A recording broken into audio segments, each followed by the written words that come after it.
আমি সুন্দর একটা মাছ রান্না করছি, রিঠা মাছ। এটা খুব সুন্দর করে টক দই দিয়ে রান্না করব। চলুন, রান্নাটার জন্য আমি এখানে পেঁয়াজ আর ক্যাপসিকাম লাল লাল করে ভেজে নিয়েছি।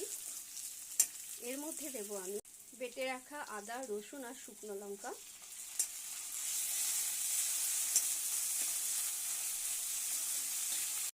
ভালো করে আদা রসুনের মশলাটা কষিয়ে নিতে হবে। এবার দেব একটু ধনে গুঁড়ো, অল্প জিরে গুঁড়ো, হলুদ। এবার এটাকে ভালো করে কষিয়ে নেব মশলাটা।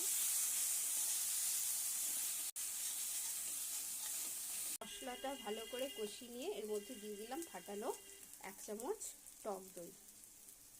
আর একটু দিয়ে দেবো। এটা আবার ভালো করে একটু কষিয়ে নিতে হবে।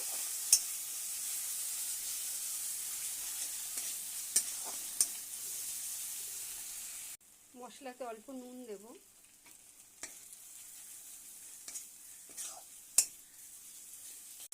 একটু জল দিয়ে ভালো করে আরো মশলাটা কষিয়ে নেব।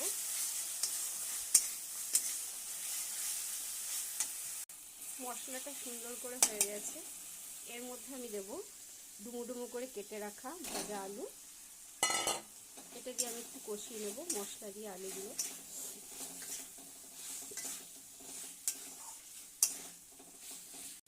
কষানো আলুতে এবার দিয়ে দেবো জল।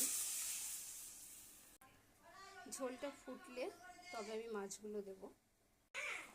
ঝোলটা ফুটতে শুরু করেছে, আলুটা সেদ্ধ হলে তবে ভাজা মাছটা দিয়ে দেবো।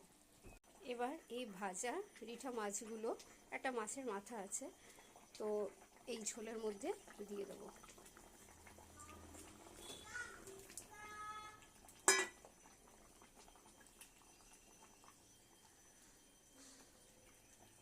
তরকারিটা খুব পাতলা হবে না, গামাখো হবে।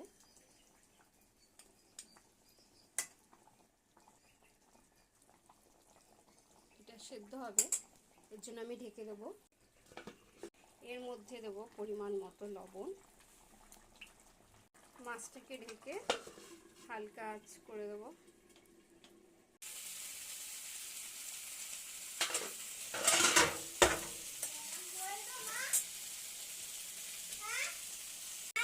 এর মধ্যে দেবো সামান্য গরম মশলা।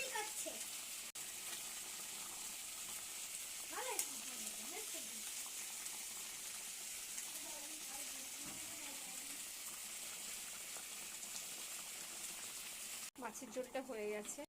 এই হলো আর মাছের ঝোল।